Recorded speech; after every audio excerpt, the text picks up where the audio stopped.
नमस्कार, मैं हूं संजीव श्रीवास्तव। आप देख रहे हैं 4 PM Madhya Pradesh. OTT platform Netflix पर एक वेब सीरीज रिलीज हुई है। इस वेब सीरीज का नाम है the railway man. Railway man ये भोपाल गैस कांड पर आधारित है। 2 और 3 दिसंबर 1984 की रात हुए भीषण हादसे की याद दिलाने वाली इस वेब सीरीज को काफी पसंद किया जा रहा है। दर्शक इसे हाथों हाथ ले रहे हैं, लेकिन वेब सीरीज को लेकर कुछ कंट्रोवर्सी भी है। ये यशराज प्रोडक्शन ने इस वेब सीरीज को बनाया है, उसकी बैनर पे ये वेब सीरीज बनी है। और वेब सीरीज बनने के पहले जब इसका टीजर रिलीज हुआ तभी से ये वेब सीरीज कहीं ना कहीं विवादों में आई थी। मामला उन हीरोज का है जिन लोगों ने उस भीषण रात पर अपनी जान की परवाह किए बिना जान को जोखिम में डालकर सैकड़ों हजारों जिंदगियों को बचाया था। तो ये जो वेब सीरीज है इसको लेकर विवाद या जो दावे आपत्तियां हैं उन पर हम बात करने जा रहे हैं।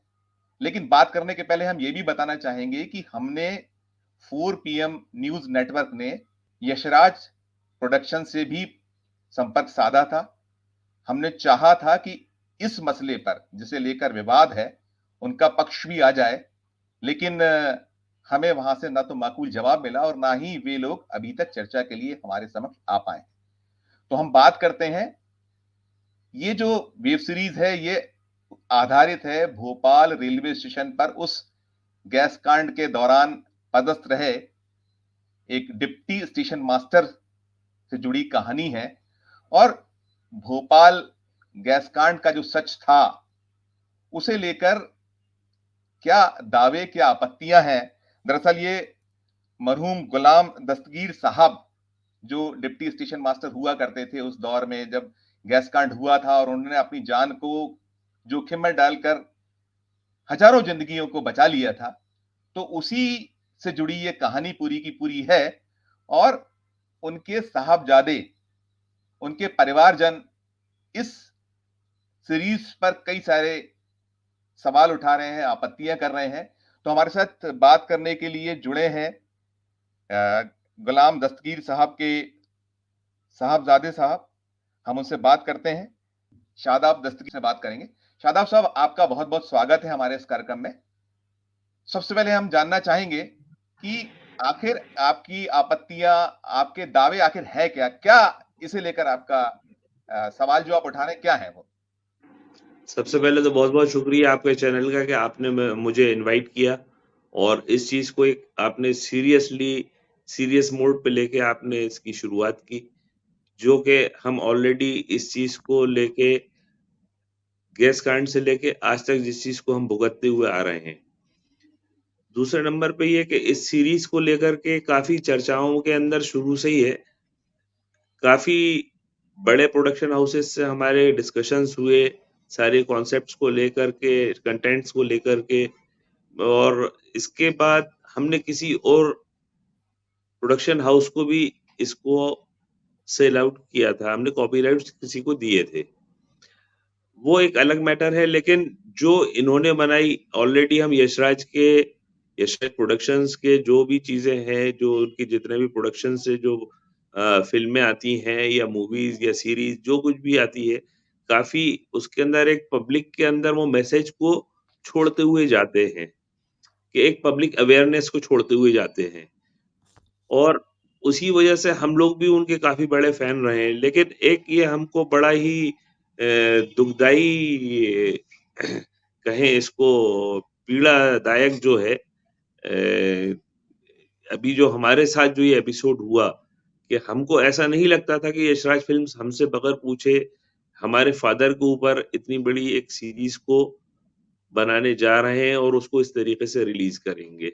हमने इनसे बीच में कॉन्टैक्ट करने की भी कोशिश की थी जब इनका पहला टीज़र अनाउंस हुआ था।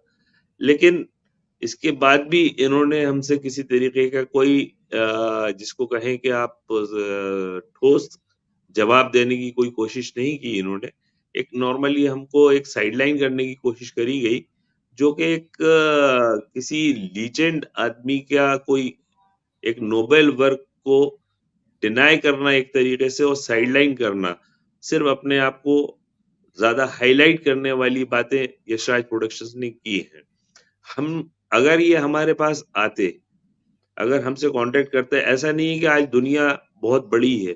आज की डेट में कम्युनिकेशन और सारी चीज़ों के साथ दुनिया बहुत छोटी हो चुकी है और इसी की वजह से वो चाहते तो हमसे कॉन्टैक्ट करते, जैसे दूसरे प्रोडक्शन हाउसेज़ ने हमसे बात की, हमसे कॉन्टैक्ट करने की कोशिश की, ये भी कर सकते थे और हम इनको बहुत अच्छी सीक्वेंसेज़ इसके अंदर, क्योंकि जो मेरे फ़ादर के उस रात का एक-एक पल है, वो हम उनको बयान करके बताते। और इसके अंदर आखिरी में ये कि उन्होंने किसी तरीके का कोई हमको एज़ ए मॉनेटरी फंडिंग या उनके ऊपर लीगल बहुत स्ट्रॉन्ग एक्शंस, हमें इस बात से कोई हमें वो नहीं है कि बहुत ज़्यादा सरोकार हो। मेन बात ये है इसके अंदर हमको कि अभी जो इन्होंने बनाई है, इसके अंदर जितनी भी गलतियाँ हैं, उनको हम और अच्छे से, और इसके अंदर जो रियलिटी थी, उस रियलिटी को हम इनको और ज़्यादा देते। हम 4 पीएम के दर्शकों को बताइए आप, क्या सच्चाई क्या है? क्या थी कहानी और इन्हें कहाँ-कहाँ तोड़ा-मरोड़ा है? कहानी को किस-किस जगहों पर आपको बहुत ज़्यादा सख्त ऐतराज़ जो है, वो क्या-क्या है? सबसे बड़ी चीज़, सख्त ऐतराज़ वाली बात इसके अंदर ये है कि इनका रिसर्च टीम जो है, वो मेरी नज़र के अंदर, और कोई भी रेलवे एम्प्लॉयी जो ऑपरेटिंग स्टाफ्स के होते हैं, ठीक है ना? या उनके परिवार जो थोड़ा बहुत फ़ैमिलियर रहते हैं रेलवे के सारे जो ऑपरेशन सिस्टम्स हैं उनसे, तो उसके हिसाब से इनका बिल्कुल माइनस मार्किंग पे जाती हैं ये सारी चीज़ें। क्योंकि जिस तरीके से उन्होंने कोई कैरेक्टर्स को रेज़ किया है, नो डाउट उसके अंदर कोई ना कोई फ़िक्शंस को क्रिएट करा जाता है, इतनी बड़ी आप 4 एपिसोड्स को बना रहे हैं तो। इसमें इन्होंने रियलिटी को साइडलाइन, कुछ-कुछ पार्ट्स इन्होंने पूरे ले लिए, जैसे अब फादर का है वो पूरा का पूरा इन्होंने पार्ट लिया है, गुलाम दस्तगीर साहब का, ठीक है? और सेकेंडरी जैसे अब उन्होंने एक इमाद का कैरेक्टर इसमें क्रिएट किया है। तो इस तरीके से किसी को एक अपॉइंट कर लेना, एक डिप्टी एसएस की अथॉरिटी नहीं होता कि किसी को, एक एम्प्लॉयी को वो किसी तरीके से एम्प्लॉयमेंट दे दे। वो पूरा एक लीगल सिस्टम है, उस लीगल सिस्टम के थ्रू उसको होता है। ऐसा नहीं कि किसी को टास्क दे दिया, उस टास्क को वो पूरा कर लेगा तो तेरे को नौकरी मिल जाएगी, ऐसा इसमें कुछ भी नहीं है।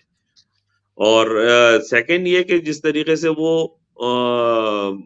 और भी इसके अंदर जो फ़िक्शनाइज़ है कि मेरे जो फ़ादर का जो एक हीरोइज़्म था, हीरोइज़्म को तो इसके अंदर थोड़ा बहुत इन्होंने लिया है, लेकिन इसमें और बहुत से हीरोइज़्म उस रात के अंदर थे कि वो शख्स 12 बजे जॉइन कर रहा है रात में और सुबह साढ़े 6-7 बजे तक वो ऑन ड्यूटी रहा है।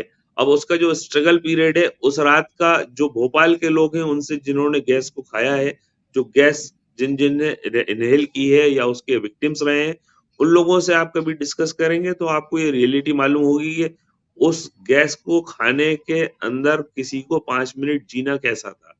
और उस शख्स ने रात में 12:30 बजे जब से गैस निकली, जब से लेकर सुबह 6 बजे तक उसने अपने आप को सर्वाइवल मोड पे कैसे रखा।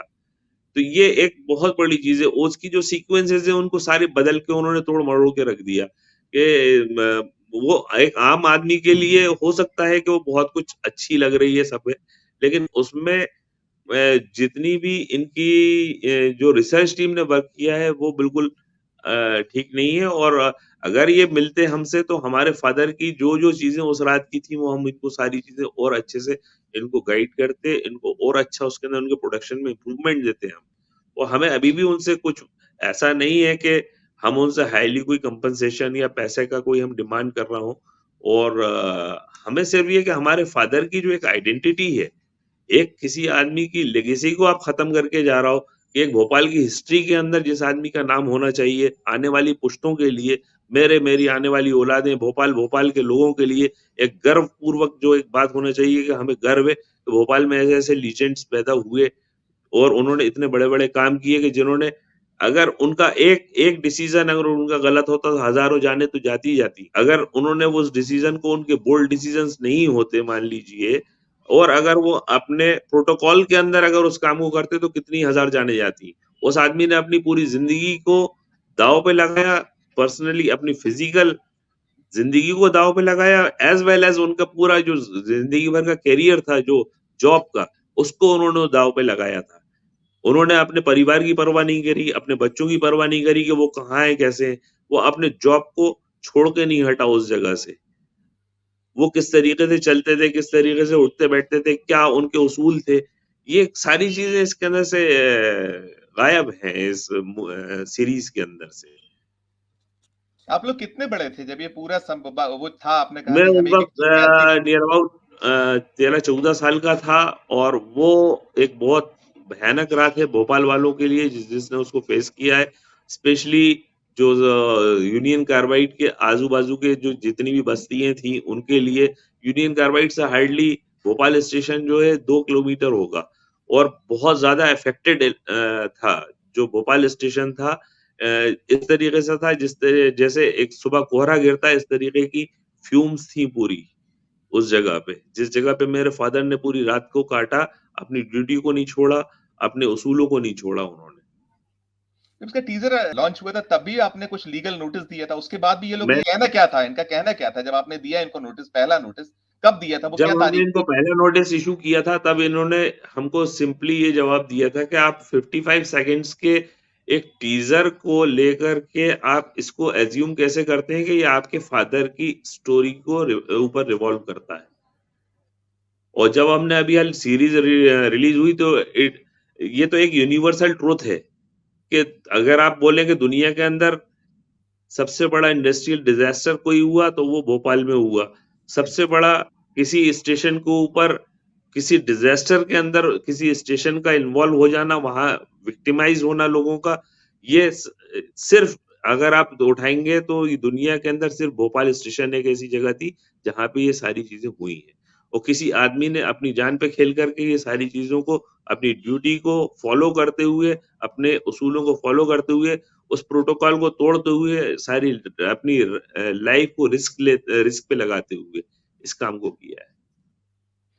तो ये इनका जवाब ये भी था शायद कि आपके पिता से कहानी का कोई जुड़ाव नहीं, ये भी कि इन्होंने कुछ अपनी क्लेरिफिकेशन ऐसा कुछ दिया था क्या? जी हाँ, इन्होंने ये पहले वाले में दिया था। पहले नहीं बल्कि दूसरे नोटिस में शायद दिया है इन्होंने। शायद नहीं बल्कि दिया है इन्होंने और जो सेकंड था इसके अंदर इन्होंने जो दिया है लेकिन वो पूरी तरीके से गलत है। श्रीवास्तव साहब उसके अंदर हमने कई चीज़ें देखी जैसे अब उन्होंने जो बोलते हैं कि हमने विदाउट डोमेन हमने इंटरनेट से ये सारी चीज़ें रेज़ की हैं। तो विदाउट डोमेन हो ही नहीं सकता। जब आप एक चीज़ को एक एक ए एक किसी इंसिडेंट को आप क्लिक करते हैं कहीं पर भी, तो ऑटोमैटिकली वो वहीं जाके शूट करेगा जिस जगह पे वो हुई थी। ठीक है ना? और वो जितनी भी चीज़ें उन्होंने एक जो इफ्तिख़ार सिद्दीकी का नाम उन्होंने यूज़ किया है, इफ्तिख़ार सिद्दीकी गुलाम दस्तगीर साहब का पूरा-पूरा कैरेक्टर आपने उठा के उस रात दिया है। स्टेशन के ऊपर जैसे ही आप मूव होते हो, आज की डेट में आज गूगल के ऊपर आप कहीं से भी सर्च करते हैं, तो स्टेशन का आप जैसे ही भोपाल स्टेशन नाम लिखेंगे, तो उसके अंदर लीजेंडरी के अंदर सबसे पहले मेरे फ़ादर की स्टोरीज़ आएँगी। ठीक है ना? उसमें शायद एंड को लेकर भी कुछ आपत्ति है, जो इसका अंत है, उसको लेकर भी कुछ आपने कुछ उसमें आपका कहना है कि वो भी गलत तरीके से पेश किया गया? वो पूरी तरीके से 100% गलत है। वो बोल रहे हैं कि वो मॉर्चरी से उठ के और वहाँ से उठा के लेके आ गए, ऐसा कुछ भी नहीं है। पापा को साढ़े 6-7 बजे के करीब वहाँ पापा अनकॉन्शियस हुए, इसके बाद उनको एक एम्बुलेंस लेके से गई। एम्बुलेंस ने थोड़ा बहुत उनका जो कुछ भी फर्स्ट एड था वो हो कर के उनको हमारे घर पे साढ़े 10-11 बजे ला कर के छोड़ा था। वो रात हम लोग उनको पूरे सुबह जब हम लोग लौट के आ गए थे, हम लोग भी भागे हुए थे अपने-अपने घरों से। तो जब हम वापस आ गए थे इसके बाद हम सारे भाई उनको ढूँढते रहे और वो मिले नहीं तो हम लोग बहुत हताश बैठे हुए थे। साढ़े 10-11 बजे के करीब वो अराइव हुए और ऐसा कुछ भी नहीं है, वो सीधे स्टेशन से हॉस्पिटलाइज़ हुए थे कहीं पे, हॉस्पिटल के अंदर उनका ट्रीटमेंट फर्स्ट एड हुआ, इसके बाद उनको छोड़ दिया गया था लाके घर पे। और इसके अलावा आपको एक और लीगल पॉइंट मैं आपको बताऊँ फादर की कोई भी एक ऑफिसर जो है जिस टाइम अपनी ड्यूटी का चार्ज संभालता है उस टाइम पे वो एक डायरी मेंटेन करता है और उस डायरी को वो अप टू द उसका जो फाइनल टाइम होता है जब वो रिलीव करता है दूसरा ऑफिसर उसको ज्वाइन करता है जब तक कि वो उसकी पूरी डायरी लिख करके वो रहती है ऑन रिकॉर्ड और ऑन रिकॉर्ड वो थी ऑन रिकॉर्ड पापा के पास पूरा स्टेशन का चार्ज रहता था पूरा कैश था सारी चीज़ें थी। अब जैसे उन्होंने एक वो उसके अंदर अननेसेसरी एक वो कैरेक्टर डाला है कि वो चोर आ रहा है, वो चोरी करने की जुगत में है कुछ वो, तो वो सब वो कुछ नहीं था ऐसा। ये बिल्कुल भी नहीं था उसमें। और वो बात कंटिन्यू करता हूँ मैं आपको कि वो डायरी जो थी, वो डायरी सीबीआई ने घर पे आकर के 1 या 2 दिन के बाद पूरी सीबीआई की टीम आई थी। टीम ने पूरा उसको चार्ज में लिया, पंचनामा बनाया, पूरी चाबियाँ पापा ने हैंडओवर की थी उनको। ये ऑन रिकॉर्ड है और सीबीआई के अंदर भी ये रिकॉर्ड हैगा पूरा। तो जो ये तो इसके साथ-साथ एक ये भी निकल कर आता था कि उसके बाद काफ़ी लंबे अरसे तक चूँकि सभी ने भोगा उस गैस को जिसने भी खाया, तो जी चूँकि हाँ। अब वो ज़ख्म ताज़ा हुए हैं, तो वो कहानी क्या रही थी? कितने वर्षों तक पापा जी को इस ज़ख्म को सहन करते रहना पड़ा? क्या-क्या और आप परिवार के साथ में किस तरह की कठिनाइयाँ पेश आई थी? क्या-क्या आपको सबको सहना पड़ा था? वो भी कुछ कहानी उसके पीछे मालूम होती कि काफ़ी कठिनाइयाँ पेश आई आप सबको, वो क्या थी? उसके बाद पापा देखिए, जिस दिन से गैस निकली थी, जिस सुबह वो लौट के आए, उसके बाद उनकी आंखें खुलने के काबिल नहीं थी। और आंखें जो है वो मेरे ख्याल से 10-15 दिन के बाद उनकी आंखें में थोड़ा रिलीफ हुआ था। मतलब हम ताकत लगाकर भी उनकी आंख को खोलना चाहते थे कि उसमें ड्रॉप्स डाल दें, कोई उसके अंदर दवा लगा डाल दें या ऑइंटमेंट लगा दें, इस काबिल भी नहीं थी उनकी आंखें। और वो इतने सीवियरली इन्फेक्टेड थे कि लास्ट उनकी जो डेथ हुई है, वो 2003 में हुई है, क्योंकि वो बहुत हेल्थ कॉन्शियस थे। और जो भी प्रिकॉशनरी मेजर्स एज़ कोई भी आर्टिकल्स आते थे, तो उसको वो फ़ॉलो करते हुए अपनी ज़िंदगी को बढ़ाते रहे, जो कुछ भी चलाते रहे। लेकिन उनका हर दिन, हर पल बहुत ज़्यादा क्रिटिकल बढ़ते बहुत ज़्यादा उनको बीमारियों ने घेरा। लास्ट जो उनकी मतलब ये समझ लीजिए कि हम लोग 2003 तक उनको दिल्ली, बॉम्बे, भोपाल, जहाँ-जहाँ, जो-जो हॉस्पिटल्स थे, वहाँ ले लेके हम लोग भागते रहे। मेरे बड़े भाई जो थे उस टाइम पे, वो नागपुर में इंजीनियरिंग कर रहे थे, 3rd ईयर में थे। हमारी जो सारे क्राइसिस जो क्रिएट हुए घर में, एक के बाद एक के पापा जो रिटायरमेंट टाइम था उससे भी 2 साल पहले उन्होंने, क्योंकि अब वो फिज़िकली उतने फिट नहीं बचे थे। और उनके इलाज के लिए हम लोग जो भागते रहे, तो हमारा पूरा घर डिस्टर्ब हुआ, पढ़ाइयाँ डिस्टर्ब हुई। बहुत सी चीज़ें उसके अंदर फैक्टर्स ऐसे थे कि जिसमें हम लोगों ने 2003 तक, और इसके बाद भी हम लोग बस ये कि वो एक जो एक परिवार को हँसने-खेलने का, फूलने-फलने का जो वक़्त होता है, वो हमारा पूरा वक़्त जो है, वो सारा उसी चीज़ों के अंदर स्पॉइल हो गया। बस यही था इसके अंदर। अब चूँकि ये पन्ना खुला है, बहुत साल हो जी, गए, अब 1984 से आज 23 है, करीब 39 साल के शायद 84 से ले लीजिए तो आप काफ़ी लंबा वक़्त हो गया है। मुझे लगता है शायद जी, 37-38 39 साल हो रहे हैं, एक वक़्त निकल जी, रहा है। जी, ये 39 जी साल हाँ, हो रहे हैं, 39 साल मतलब कल इससे 40 साल हो जाएँगे अगली बार। तो जी। आप लोगों ने जो एक उनको कई बार ऐसी चीज़ें उठी हैं, रिपोर्ट्स भी हुई हैं और चूँकि मैंने कहा जैसा पन्ना खुला है, तो जो जी, मान-सम्मान की बात थी या जो उनको जिस तरीके से एक हीरो वाली बात जो प्रस्तुत इस वेब सीरीज़ में किया है, अलग उसकी कंट्रोवर्सी लेकिन क्या उसको लेकर क्या मन में मलाल है? कुछ जो उनका जो उन्होंने किया था, उसको लेकर भी कुछ मन में मलाल है आप लोगों को? देखिए, मन में मनाल एक ईमानदार आदमी की ज़िंदगी को, और जिसने कोई बहुत लीजेंडरी कोई वर्क किया हो, और सबसे बड़ी चीज़ कि किसी इंसान की, एक इंसान की जान बचाने वाले की कितनी कीमत होती है, और जिस आदमी ने सैकड़ों हज़ारें जानें बचाई हों, उसकी कितनी कीमत होना चाहिए। आप पत्रकारिता के अंदर हैं, आप इसको बखूबी जानते हैं। और मलाल इस बात का है कि हमने तमाम चीज़ें स्टेट गवर्नमेंट को, सेंट्रल गवर्नमेंट को, प्रेसिडेंट को, सबको लिखा, लेकिन वहाँ से हमें हताश होके एक जवाब मिला कि सेंट्रल गवर्नमेंट ने मिनिस्ट्री ऑफ रेलवेज़ को फॉरवर्ड कर दिया। मिनिस्ट्री ऑफ रेलवेज़ ने हमको ये कह के जवाब दे दिया कि ये स्टेट गवर्नमेंट का मिशैप है, हमारा नहीं है ये, और आप उनसे कॉन्टैक्ट कीजिए।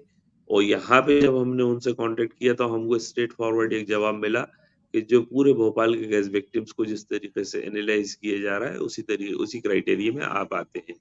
और मेरे फादर को उसके अंदर कुछ भी ऐसा कुछ as a compensation, as a कोई रिवार्ड, एज़ अ अवार्ड कुछ भी नहीं मिला। आज तक उसी दौरान गैस कांड के 1 साल के बाद ही रोटरी इंटरनेशनल क्लब ने पापा को ऑनर किया था बॉम्बे बुला करके। एक वो उनको ऑनर मिला था, क्योंकि वो लोग शायद उस चीज़ को कहीं से उन्होंने फ़ॉलो अप किया था। तो उन्होंने पापा को अवार्ड किया था। इसके अलावा एक सिर्फ 4 लाइन का डीआरएम भोपाल ने उस वक़्त पे एक प्रशस्ति पत्र सर्टिफ़िकेट उनको दिया था। ये इसके अलावा उनको हम लोगों को इस बात का ही मलाल है कि भाई कुछ नहीं, एक ब्रेवरी अवार्ड के लिए कम से कम उनको एक हमें एज़ ए मॉनेटरी कुछ किसी से भी कोई उम्मीद रखना नहीं चाहिए। लेकिन एक ऐसे लीजेंड आदमी का नाम तो होना चाहिए, कि एक लेगेसी तो कम से कम मेंटेन हो, कि भोपाल के नाम से एक किसी आदमी ने ऐसा काम किया कि जो भोपाल की शख्सियत थे, उनका अच्छी शख्सियतों में नाम आना चाहिए। तो आने वाली नस्लें कम से कम इस चीज़ को फ़ॉलो करें, उससे कुछ सीखें। लेकिन उस चीज़ के अंदर हम बहुत हताश हैं आज तक, कि शादाब साहब, हमको उसका जी, जी, जी, जी, पूरा करिए, पूरा करिए। जी। जी, जी, आप बोलिए। नहीं, शादाब साहब, हम ये पूछना चाह रहे थे कि अब जो ये कंट्रोवर्सी जिसको लेकर आप आपकी आपत्तियाँ हैं या जो स्थितियाँ पैदा हुई हैं, जो आपने कहा है कि सच प्रस्तुत नहीं किया गया, हकीकत नहीं बताई गई है लोगों को, तो क्या जी, कुछ अब आप चाहते क्या हैं कि क्या इसमें अब तो देखिए वो रिलीज़ भी हो गई है वो ओटीटी और देख भी लिया गया है। तो क्या जी, आपकी आपके परिवार की आपकी क्या एक इसमें हम कहेंगे माँग किस तरह की है? अभी कोर्ट कचहरी तो आप कर ही रहे हैं, लड़ाई आप कानूनी लड़ ही रहे हैं, लेकिन क्या जी। चाहेंगे? क्या कुछ अब इसमें क्या आप चाहते हैं? इसके अंदर ये चाहता हूँ कि जो मेरे फ़ादर की एक लेगेसी है और जो एक उनका अनसंग हीरोइक वर्क है, ठीक है ना? उनके नाम को स्पॉइल नहीं किया जाए, बस मैं ये चाहता हूँ कि नाम को बर्बाद ना किया जाए। उस सीरीज़ में कम से कम एटलीस्ट वो इफ्तिख़ार सिद्दीकी की जगह गुलाम दस्तगीर रख देते, तो मुझे उसके अंदर मेरे ख़्याल से मेरा मलाल आधा कम हो जाता। अभी कुछ आपका जो कानूनी लड़ाई आप लड़ रहे थे या लड़ रहे हैं, उसमें कुछ कदम जी। आपका आप उठाने वाले हैं? आखिरी सवाल। उसमें हम लीगली देखिए, हमने क्योंकि जिनको कॉपीराइट्स दिए हैं, वो लोग तो अपना कर ही रहे हैं। उन लोगों की तरफ से भी है, हमने जो लीगल नोटिसेस दिए हैं वो है। आगे हम जो भी फर्दर बेस्ट स्टेप होगा और उसको करेंगे। अभी तो हमारा नेटफ्लिक्स से और इनसे यशराज फ़िल्म से ये एक आग्रह है और उनसे रिक्वेस्ट है हमारी कि भाई इफ्तिख़ार सिद्दीकी का अभी भी आप नाम हटा के कम से कम गुलाम दस्तगीर साहब का नाम डाल सकते हैं। क्योंकि दुनिया देख रही है, दुनिया एक ऐसे आदमी को जान तो ले कि जिसने अपनी जान पे, अपने जॉब पे, अपने बीवी-बच्चों को छोड़ के जिसने एक इतना बड़ा काम किया, तो उसके नाम को तो कम से कम एक आइडेंटिटी मिल जाए, एक उस शख्सियत का नाम हो जाए। इसके अलावा हमारे को कुछ ज़्यादा कुछ ऐसा कुछ नहीं चाहिए। जी, आपकी जी, कानूनी बिल्कुल। लड़ाई अभी जारी रहेगी इसको लेकर? हाँ, कानूनी लड़ाई के लिए ये है कि अगर ये हो जाता है तो शायद हम उसके अंदर कुछ और अच्छे से बात करें या इनको और अच्छा गाइड करें कि इनकी अब ये सीरीज़ है और इसके बाद अगर ये फुल लेंथ मूवी के अंदर आते हैं तो हम इनको बहुत अच्छे से इनको सारी चीज़ें बताएँगे, तो इसके अंदर इनकी और ये इससे हट के इनको अवार्ड्स मिल जाएँ, हम तो ये चाहेंगे। कि यहाँ नहीं, इनको आगे बड़े से बड़े अवार्ड जो दुनिया के अंदर हैं, उन अवार्ड्स के लिए इनकी मूवीज़ और इनके नाम को जाना जाए और अगर ऐसा नहीं है तो हम हमारे फ़ादर की लड़ाई के लिए लड़ाई के अंदर हम उनके नाम को मतलब स्पॉइल नहीं होने देंगे। कि किसी भी तरीके के जो इनके ऊपर एक तरीके से कहें कि जो रियलिटी है उसको तो हम बाहर लाने की पूरी आखिरी लिमिट तक कोशिश करेंगे इंशाल्लाह। हमसे बात करने के लिए बहुत-बहुत शुक्रिया। बहुत-बहुत आपने समय शुक्रिया दिया। आपका भी, आपका आपका भी बहुत-बहुत शुक्रिया, आपने समय दिया, आपने चैनल पे बुलाया, मेरी बात को दुनिया के सामने रखा। आपका और आपके चैनल का बहुत-बहुत शुक्रिया। अच्छा, तो ये थे गुलाम दस्तगीर साहब के साहबजादे शादाब दस्तगीर जी, जिनका कहना है कि तथ्यों से तोड़-मरोड़, तथ्यों को गलत तरीके से प्रस्तुत नहीं करना चाहिए था। उनके मन का मलाल सिर्फ इतना है कि जो लेगेसी उनके पिताश्री की थी, उसे बनाए रखी जाती और वो ये भी कह रहे हैं कि दुनिया इतनी बड़ी नहीं है कि किसी को ढूँढा ना जा सके और जो यशराज प्रोडक्शन पर उनके आरोप हैं, उसे लेकर वो कानूनी लड़ाई जो उनकी थी, अभी लड़ी जा रही है और उनके पिता की जो अ, भूमिका रही थी, उसको बचाए रखने के लिए जो भी प्रयास होंगे, वो करते रहेंगे। उस प्रयास को छोड़ेंगे नहीं और दुनिया के सामने उनके पिता का सच आ सके, इसका प्रयास भी उनकी ओर से किया जाता रहेगा। आज के इस वीडियो में इतना ही। हमारा मध्य प्रदेश का ये चैनल नया है, इसे लाइक कीजिए, इसे सब्सक्राइब कीजिए। हमारी हौसला अफ़ज़ाई कीजिए, हमारे इस वीडियो को अधिक से अधिक लोगों तक शेयर कीजिए और हमारे मध्य प्रदेश के चैनल को जॉइन भी कीजिए, जॉइन का बटन ज़रूर दबाइए और देखते रहिए। 4 PM Madhya Pradesh, 4 PM national और 4 पीएम हमारे अन्य राज्यों के चैनलों को। धन्यवाद, नमस्कार।